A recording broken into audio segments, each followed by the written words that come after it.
Hello everybody, welcome back for another video. Hope you're all doing well and that you're all having an absolutely fantastic day. And without any further ado, let us jump right into it. You should all know by now exactly what time that it is. I say it every other video. We are getting closer and closer to the main event, where there's actually several that are supposed to be happening roughly around the exact same time with each other. But the amount of where are we going in the future discussions will not cease, will not slow down until we actually get to that point in the future. It's always a little weird to think, at least now, that we've been talking about this one particular thing nearly every day for the course of the past 2 years. Those 2 years breezed by, especially this year. This was by far one of the quickest years I've ever had in my entire life. I'm not sure if it's the same for everyone else, but it was actually incredibly weird going through it. I remember the beginning of the year. I remember parts of summer. Before I knew it, it was October, November, and then it's like, oh, wait, the year's over in like a couple of weeks now. Anyway, it says Willy Woo, who is an analyst who we've been had in the news for a very long time within the cryptocurrency space. He's an on-chain analyst, has recently predicted that Bitcoin's value might consistently stay above the $30,000 mark. This is something that you'll normally hear as we get ready for the run of the bull run. We already double in price for Bitcoin this year, but you will begin to hear a lot of people saying, and this was also something very famous a number of years ago, we're never going to see Bitcoin below 5,000 again. Bitcoin's never going to go below 10,000 again. 20,000? You need something crazy to happen for Bitcoin. It's always this, Bitcoin will never see these numbers again. And then you got 2020 rolling around and it's like, okay, just wait and see what I'm going to do. Earlier this week, the statement was complemented by Plan B, the developer of the stock-to-flow price model, who presented a realized price chart and urged enthusiasts to enjoy a sub-$40,000 Bitcoin while it lasts. This is also being mimicked a lot on any cryptocurrency, financial news channel, mainstream media thing that you're also listening to. It's kind of the generalized idea is that we won't be around these numbers for much longer. Should any type of catalyst happen, we will be propelled upward. Typically, whenever Bitcoin does hit a brand new all-time high and then it does subsequently fall down for the course of the 2 years that we just passed by, it doesn't ever tend to fall below a certain number. And this is kind of what they're alluding to, at least, should the market begin to rise even further. It says currently with Bitcoin's valuation lingering around 38,000, give or take, there's a strong sense of bullishness and high optimism about the leading cryptocurrency's assets future pricing. Earlier in the week, Marcus Thielen, head of research at Matrixport, said that Bitcoin's rise above 40,000 seems inevitable, particularly following Binance's agreement with the U.S. Department of Justice. That is their Binance, that's Changpeng Zhao pleading guilty and also agreeing to pay the $4.3 billion. Also, even crazier, apparently Binance is going to pay the money and they don't even have to take out debt. Like, apparently they just have the money on hand and they're like, okay, cool, go and take it. So that's, that's something. Thielen and his team estimate an 80% probability of Bitcoin surpassing 40,000 sometime in December. It just seems completely logical. Like, I know that people put out numbers because a number of people do it because they're just trying to become famous, trying to say that they knew where prices were going to go, when usually a lot of the time it ends up being relatively self-evident.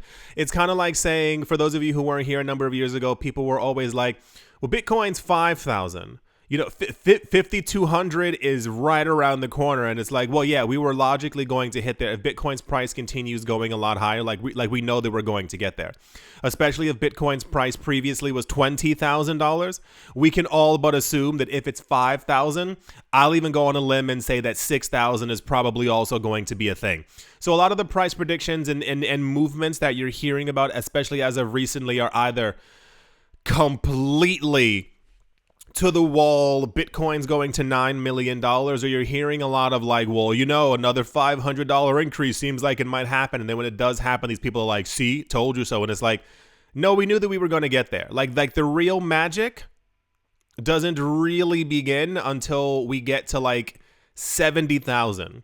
And then I want you to tell me exactly what the daily movements are going to be, because I'm pretty sure you're going to get them wrong. Then there's the pretty low chart over there as well. I'm pretty sure this is from Plan B. He's the guy who has the stock to flow ratio, who has been telling people, I think it's since around 2017, 2018, where he thinks Bitcoin's price is going to go. He is famous for basically showing that over the next two halvings, Bitcoin's price basically exceeds $500,000. A lot of his earlier charts did not show the year 2032 and beyond, simply because I think, if I remember correctly, he was on the What Bitcoin Did podcast in like 2018, 2019. I think that was it. It's a very long time ago. And the guy was like, why doesn't your chart go further? And he's like, a lot of the times the numbers become so insane that he's like not afraid of saying them out loud, but you can't actively say like Bitcoin is definitely going to $10 million when it's around 15,000 and have people kind of take you seriously. That's kind of the general idea of what he was saying, echoing those sentiments. Plan Bitcoin, the architect of the stock to flow ratio model, also foresees a surge to $40,000 logically. On the 24th of November, he remarked, "Enjoy sub 40K Bitcoin while it lasts," in response to queries about potential price drops.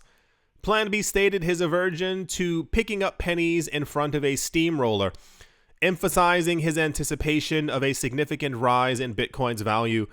And I know this is going to happen. That's part of the sadness of a lot of this news, is that whatever the reason might be, a lot of people continue to try and time the market. It's not a thing. Like, you have to understand, especially when it comes to high frequency trading, it's being done by bots. But on the other side of it, if you are a person who's trading, a lot of times there will be a lot of people who are trying to actively, when news comes out, they go, okay, cool, the price will rise and then it'll definitely drop a bit. I can buy back in at a lower price and therefore have more Bitcoin or Ether or XRP or whatever other coin than I previously had before. We are going to have people who sell into this news and this is my opinion, when we have multiple ETF approvals, when we have the halving, when we have news that actively these companies who have ETFs are buying up 300, 400, 500 Bitcoin per day, per week, whatever the numbers might be, there are going to be people who think that they're smart enough and they're going to start selling into the news thinking that the prices will drop in some like cyclical manner.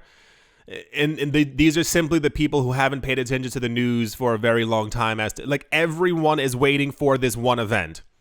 Like, I cannot make it any clearer. Like, it is the thing we've been waiting for over a decade. And the 2024 halving is also meant to be like the beginning of like the grand spectacle of what Bitcoin can do, exactly how high it can go, displacing gold, displacing the US dollar, gearing up for a quarter, $500,000, $1 million Bitcoin, taking over fiat currencies. So there will be people who will be trying to, pick up stuff in front of a steamroller, thinking that they can, time the market, do it correctly. And it's just going to end up really bad. He said, "I expect a 100K to a $1 million Bitcoin average in the 2024-2028 halving cycle. So at least 3x from there." For those of you who missed it, also around this summer, before we even really got into the idea of ETFs news, was the idea of Bitcoin cycles. So we've seen thus far that a lot of the other cycles for Bitcoin have relatively revolved around hype. That is to say, Bitcoin was a couple of cents. It rose to $1. Everyone freaked out, and then I've shown you articles before. You can also find a lot of them on Reddit where people were like, "Oh my gosh, Bitcoin is a bubble at $1. I gotta sell," and Bitcoin fell back down. Bitcoin goes up to $100. People go, "Well, 100 is a lot higher than $1. It's clearly a bubble. I gotta get out of it." There's one famous person on, well, I mean, he's not that famous anymore, on Reddit, who was basically saying, "I'm so glad I sold my Bitcoin at $3. I'm glad I got out of that." And it's like, okay, well, I'm sure you wish you still had it. Bitcoin goes from 100 to 1,200. And then, so the point to be made is that these were basically a lot of hype cycles. We moved up a lot years ago because of, I can't remember this website's name, the first website to ever accept Bitcoin. On Stage, On Board, OnStar, I don't know what they're called, who they accepted it, and there was a lot of momentum behind it that every other company would also then follow suit. We had the 2017 movement up, and that was basically because of the idea of ICOs and these other new coins that were coming out. Everyone began to throw their money to it. The 2020-2021 time frame had to do with the NFTs, and also there was another like 3-letter word thing that also popped up because like there's always something ICO, STO, NFT, like there's always a 3-letter something. And basically this cycle, as we see it right now, NFTs are still around, still being used. Prices are expected to increase, but they're not expected to be the main catalyst for the bull run. We still have something lightly along the lines of ICOs. They've transformed, but they're not expected to be the main catalyst of this movement. This catalyst is meant to be a mixture of two things. It's the ETFs and also the halving. The halving, cool, we got it. The ETF idea is that they're not something hypey. They're something that we've seen for other assets when ETFs happen, and we know the exact numbers. There's a huge difference between being like, oh, Beeple sold something for $69 million, and being like, oh, that institution has continued to buy Bitcoin every single day over the course of the last 4 years. The only thing that would break this cycle is if we see like a mass exodus of the amount of Bitcoin that whales have been holding to go back onto the market. But what if they don't sell? The only time that they've sold before is because of other Anyway, the point is that this market might be significantly different. And this is why we keep hearing that like the institutions coming in this time. And whenever me and you have been talking about pension funds, it shows like a high level of stability. It's not a game anymore of getting in and getting out after a year after you've made money. The accumulation that's happening is the accumulation of a brand new asset class that has very low prices comparative to what people think that they could be over the course of the next 10 years. And then when you extrapolate even further from those 10 years, and you talk about by 2032, we have $1 million Bitcoin, we know that we still have then another 100 years of mining Bitcoin. Then that leads to the question, how high is Bitcoin's price in 2035? This is something that, I know that people, of course, think about the future and stuff, but like, sit down and have a conversation with yourself. Think about all the news that we've been getting, all the movements in institutions and banks. Think about that. Like, don't think on a daily basis. When it comes to like investments and stuff like that, you should always be thinking 5, 10, 15, 20 years ahead and or generationally. The stuff you're investing in now, if you invest in real estate and if you invest in art, if you invest in crypto, you should be thinking on a multi-generational basis in that I'm going to pass these down to my X, Y, and Z, whoever ends up getting the actual inheritance. You are holding on to something that is going to, like, people will need a place to live in the future. People will be using cryptocurrencies in the future. A lot of times, and especially a lot of new people to the market, those who haven't been paying attention, what they do is they get in because they hear on the news, there's a brand new Bitcoin millionaire, and they go, oh my gosh, I haven't been in the market for a number of years, and they start buying fragments of stuff. This is the conversation that we had before about the power of being able to buy over the course of 2 years while prices are dropping. and you holding more than your friends who are going to contact you about getting into the market ever could. You will always have more crypto than they ever could because you are here while it's early. And then you flip it to the other side. You've been here a number of years. Go forward. If people are talking about a $100,000 to a $1 million Bitcoin average between 2024 and 2028, where are we in 2032? What's 2036 look like? The year 2050, how high is Bitcoin? How high is XRP? Do we have over a $100,000, $200,000 Ether? How high are property prices? Rich people always think long term. There's none of this like, let me buy and get out. Oh, the news came out, let me sell into it. That's a fool's game. So, and not even that is financial advice. It's just how the rich mind works. You accumulate and you hold. Of course, you can liquidate some, but you use that liquidation to buy other assets. I have a lot of friends. I'll tell you this because, I talk to you guys every single day. I have a lot of friends who are planning off liquidating when they hit like 3, 4, 5x their previous all-time high. A lot of altcoins, they're going to be cashing out of a portion of them that they have. And they're going to be using that to buy real estate. And that real estate every month will make them money. And that money that they make from the real estate will reflow back into the cryptocurrency market to buy stuff again. Like it is. Anyway, that's the where people see prices going in the future. It's going to be wild. It's going to be completely insane. I know we've been talking about being ready for a while, but you gotta really be prepared for everything that's coming. The world is shifting. We've seen it. You look how different the world is from 5 years ago. Now go to 2012, how different the world is. Go to 2008, 2005. Like it keeps changing rapidly, and you are at the forefront of all these changes. You see them, you hear them. I go over them every single day, so hopefully you remember them. That's the picking up pennies in front of a steamroller news.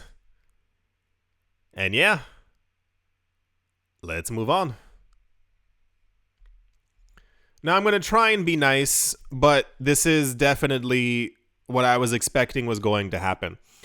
So if you haven't been here for the last 4 to 5 years, I'll fill you in on something.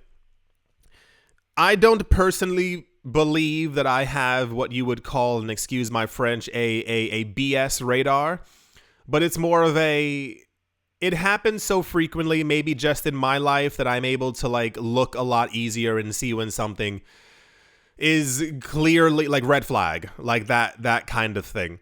A number of years ago, a lot of people got into the cryptocurrency space for like a cash grab, cash hold, whatever you want to call it. They got into the cryptocurrency market. They told a number of people that they were cool, funky, fly, and fresh, and that they should be followed, and that their coin was going to be the greatest thing ever.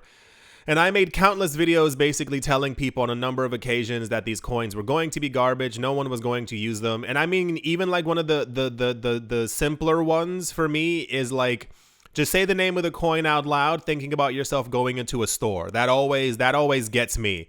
You were never going to go into a store, try to buy a coat and say, do you guys take Tron? Because it was not going to be a thing. Over the years, seeing the development of Justin Sun going from a millionaire to a billionaire has been a really big, not nice guys finish last kind of thing, but it's like people will literally buy anything or hear anything or whatever the case might be. Justin Sun over the number of years has become incredibly wealthy from crypto and from Tron, the project that no one is using, that I all told you about, that no one was going to be using. The money that he's made from Tron and the cryptocurrency space, he's actually used to buy a number of companies within our market. And just about, now I don't follow his life like that, but we do go over daily news. And just about every single time, everything he's purchased has been caca-poo-poo. Like every single time he buys failing businesses, crypto exchanges that no one uses, that were hacked, breached, no one used, nobody wanted to use. He bought BitTorrent, made a BitTorrent token. It's just constant cash grabs over and over and over and over and over, regardless of how cool or awesome you might think he actually is. If you look at all the history and all the news that we've gotten, it's like, okay. So recently, there was a lot of news, and I think maybe one of them I didn't bring to the channel because I saw the news, I rolled my eyes, and I was like, I don't have the energy to do it. Basically, as far as I understand, and I'm going to say the word allegedly because I wasn't there. Allegedly, I think every crypto exchange that he owns was hacked or breached or stolen from at some point, like in the last 6 or 7 months. So it says, in the aftermath of September's HTX breach, along with the subsequent attacks on Poloniex and Heco Bridge in December, HTX, the first exchange, has faced yet another security breach on the 23rd of November, resulting in a loss of $30 million. If it walks like a duck and talks like a duck and is continuously getting hacked, it's probably something you shouldn't be using. This is why I've said before, while I am not the biggest fan of Coinbase, hear me out here, at least to some degree, Coinbase is regulated and you can contact them. I mean, never be afraid. A lot of times people are afraid to do this. If you have questions about where you're keeping your money, send them a message. If you have your money on a cryptocurrency exchange and you want to know about reoccurring buy orders, buying for one time, what kind of documents you have to give them, the process for taking your money out of the cryptocurrency exchange, any questions you might have, message them. Hey, I have 65K on your platform. What happens if you get hacked? Send them these messages so you have more peace of mind as to where you have your money. A lot of people sometimes, I don't know why people are afraid to ask questions. Maybe, I don't know, maybe they're afraid of looking broke. Honestly, I've noticed sometimes before, it's kind of like when you go into a store. I say this as an American talking to many other Americans right now. There's been a lot of times where you've walked into a store growing up because of the culture that we grew up in, and you were afraid to ask for the price of something because you were afraid of the person at the store looking at you like you were broke. And I know a lot of you are agreeing right now because that's just the way that we grew up in America. It's a very particular way, and the rest of the world really isn't that way. Contact people. Ask them questions. It's your money. They're holding on to it. So in this case, I say, while I do not care explicitly for Coinbase, at least they're regulated in some sort of way. We already have big, well-established cryptocurrency exchanges. You do not need to use any other ones. We got Coinbase, we got Kraken, we got Gemini, and we got Binance around the rest of the world, except for the US for Binance.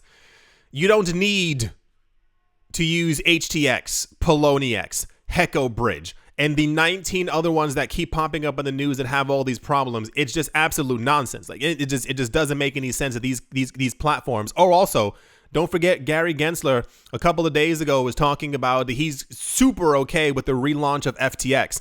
If any of you put your money, I'm telling you, anyone listening to this right now, if you put your money into FTX, knowing what happened before, and allegedly some of the same people who used to work with them before are going to be taking the helm up once again, what are you doing? HTX has announced their commitment to fully compensate financial damages caused by the hack. They said this in September. They're saying this once again right now, basically being like, cool, we got it. We can give everyone their money back. But the problem is that it keeps happening. You don't want to be in that situation where you're like, oh no, got robbed again for the 8th time. It's okay, I'll get my money back. You don't want to have that pressure or that anxiety in your mind at all. Additionally, here's the best part. Additionally, on Friday, Justin Sun declared on social media that not only would the losses be recouped, but the team also plans to launch an epic airdrop, and that's where my eyes kept on rolling out of my head. The idea of an airdrop, we don't have these as much anymore. These were quite big years ago. The idea of an airdrop is that if you were holding a particular coin and there was a new coin that was being built on top of said coin, you as the holder of coin A would get coin B. This is why the coin EOS became so popular, because we were told that there were allegedly hundreds of projects that were looking to build on top of EOS, and every time that they got launched, everyone holding the original EOS token would get the airdrop. It was kind of known. It was supposed to be known as the passive income coin. They basically took $4 billion and didn't give a crap about any of us. The other idea is that if you want someone to hold something or use something, you say, we'll give you an airdrop. The idea was you would hold on to EOS basically forever. If you saw that every month there was going to be 10 airdrops, and last month you got about $3,000 worth of airdrops, you would continue to hold on to that coin forever.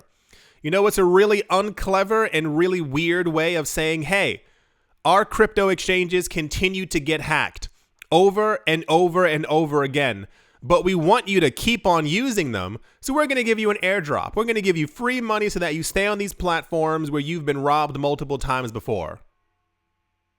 That's why I rolled my eyes.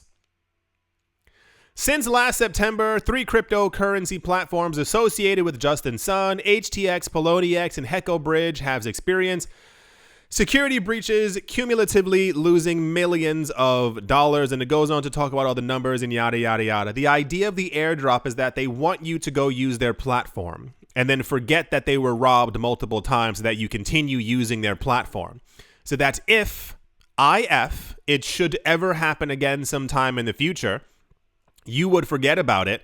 Your money would go missing again. You go, well, this is crazy. What's happening? They'll say, hey, no, okay.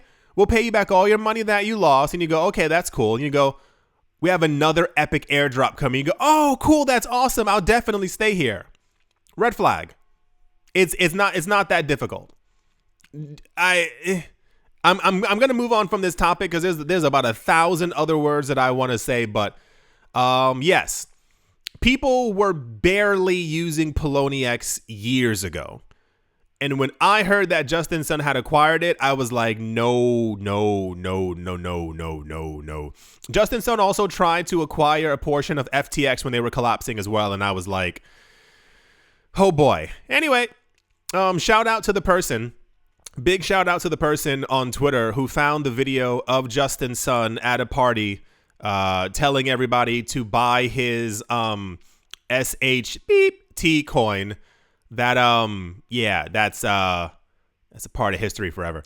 That's the 3 crypto exchanges that are associated with Justin Sun have had multiple breaches and security losses, and money went missing. They're going to pay everybody back, and now they're going to have an epic airdrop just to make sure that people continue using these platforms and forget that they were robbed before. News. Okay. Let's move on. Also in the news, I don't disagree with this guy 1%. Like this guy is completely in the right at this point. In a recent post on Twitter, Ripples CEO Garlinghouse said that he was in a state of shock and disbelief after hearing some comments that were recently made by former U.S. Securities and Exchange Commissioner. His name was Jay Clayton, about the state of cryptocurrency regulation. If you weren't here years ago, Jay Clayton was basically like Gary Gensler. I don't want to say on steroids, but like it was just very slimy. Like he was not a very nice person to the cryptocurrency space, and especially not to Ripple. He left the SEC and then all of a sudden became kind of like an angel to the space, talking about how he hopes it succeeds and he wants things to be good and how he thinks things could be better for crypto. And he doesn't understand why the cryptocurrency space isn't larger. And it's like, what? It seems that Garlinghouse's views Clayton's comments as hypocritical, considering that the latter initiated the infamous lawsuit against Ripple on his last day in office. If you want to show someone that you're corrupt, do something on your last day in office. That'll get everyone to really know exactly the kind of person that you are. During a conversation at an event organized by the Council on Foreign Relations, or the CFR, an independent nonpartisan think tank, Jay Clayton voiced his open-minded attitude to cryptocurrency entrepreneurs and to regulation. He said, and I quote, "I'm very sympathetic to the entrepreneurs who wanted to reach out to the public to raise capital," which is also is also a complete and natural born lie, because ICOs happened during Jay Clayton's rule over the SEC. And he struck them down like he had Thor's hammer in his hand. The original idea of ICOs was that it took far too long to go the IPO route. It took years to get regulatory approval from the stock exchanges, from the ABC and all these other things. So basically within the cryptocurrency space, you as a company would say, hey, here's our white paper. Here's what we're thinking. We would like some funding from you. The original idea was that companies might maybe raise around 100K, maybe $500,000, which is a far cry from the 34-50 million that some IPOs companies raised during their I forgot what they're called, like their funding rounds and stuff like that. So the idea was that normally if you're trying to give developers money for a project, if you get 300, 400,000, this can last for a very long time for the people who are trying to do this thing. It kind of completely got askewed when a company made $1 million, the next one made 10 million, this one made 35 million, and then EOS did the whole crescendo thing and they made $4 billion. So this could have been handled completely differently, but the problem is that the people in power want to continue to remain in power. And they're going to do everything that they can to make sure, also just completely lying to our faces as if we're complete idiots and don't remember the things that they did a number of years ago. And this is why I think the internet is so important, because everything that these people have said is on the internet. It's all there. Like, we can just easily find it. So the fact that you're saying that you're very sympathetic to people who have been trying to raise capital for their cryptocurrency projects, why are you lying to us? Clayton added that regulators should be looking at ways they would make it easier to raise capital for smaller and medium-sized companies. The former SEC boss believes that the appropriate way to regulate cryptocurrencies is to recognize that it is a technology and not a product. I'm certain he's being paid off by someone. I'm almost 1,900 million% certain. Even crazier, a lot of you might have completely forgotten about this. This is from earlier in this year, September.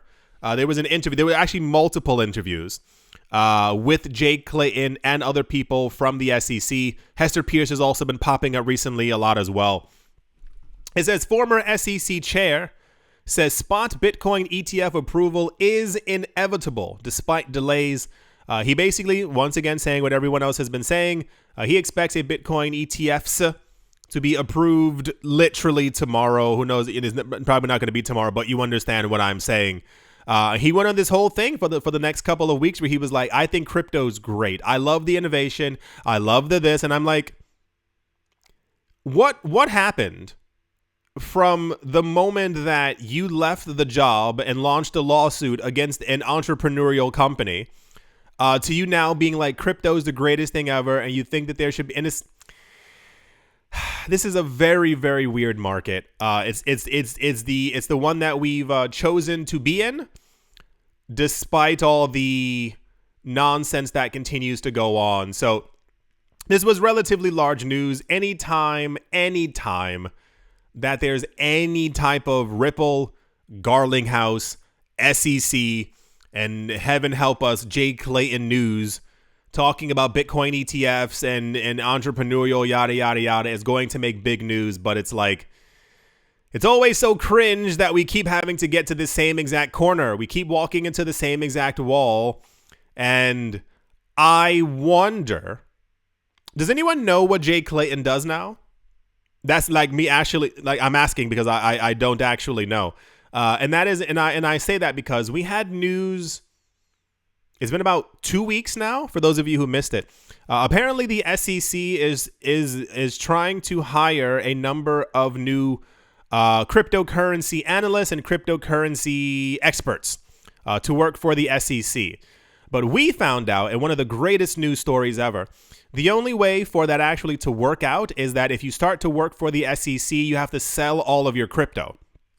And therefore, the SEC is actually having a very difficult time finding people who are cryptocurrency experts, who understand the space, who've been in the space for 5, 6, 7, 8, 9, 10 years, who are willing to be the pizza guy, who are willing to sell off their Bitcoin, their crypto for, and the chance to work at the US SEC. And I said basically before, the problem is that even if you offer them a 100K per year salary, and that person's been holding on to crypto for like 7 years, and Bitcoin's price goes from 30 something 40,000 to 300,000, they've made more from that one coin 3 years over from working from you. And that's if they just only own one Bitcoin.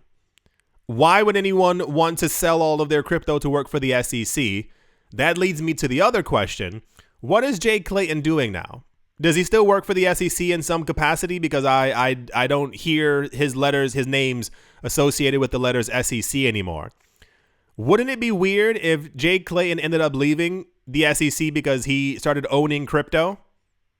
And this is why he's now talking positively about Bitcoin and ETFs and how the cryptocurrency space needs to grow? Wouldn't that be really, really, really freaking weird? Because I've noticed the tune changes for people working within the SEC, except for Hester Pierce. I assume she's just a real one at this point. Regardless of her not owning crypto, she's always like, yeah, cool. As long as they're regulated, let's do it. Give them a Bitcoin ETF. Who cares anymore? We saw Gary Gensler go from this like hermit crab of a person teaching in a university, talking about how amazing the technology of crypto is, to talking about everything is terrible within cryptocurrencies. Maybe he probably also had crypto and then had to sell it. And he's realizing, oh, imagine he would have made millions of dollars, but he sold his crypto to work for the SEC, and this is why he's so upset. And then Jay Clayton left the SEC, ended up buying tons of crypto, and this is why he likes it now. Something's up. Something's definitely there. Something's not as cut and dry as I think people are trying to make it out to be. Anyway, that's the Brad Garlinghouse is as confused as we all are, because these people are, I'm going to choose my words lightly here. There's clearly something going on behind the scenes that me, you, us listening to this right now will never know about. However, it makes me believe that maybe, I don't know, you get what I'm alluding to, because something isn't right about all of this. Yes, I do sincerely hope that you have all enjoyed. I know everyone's really ready for the prices to continue moving on up and for things to go a lot higher. We will eventually get there. Always keep things in perspective. We have doubled in price since the beginning of this year. The altcoins are also doing extremely well. We're just waiting for certain catalysts to take place in the market right now. As always, once you have paid off your bills and everything, and you have secured your living situation for another month, and you have extra money that you are thinking about doing something with, a lot of people out there kept on saying they wanted crypto prices to go lower, to stay lower so that they could buy more after you've paid off everything else. If you have extra money that would otherwise go into candy bars or buying a third television or another car that you don't need, just rethink, because a lot of people are quite optimistic as to where prices are going to go. Thank you all once again for watching, listening, liking, commenting, and or supporting. And I will most certainly be talking to you all soon. See you.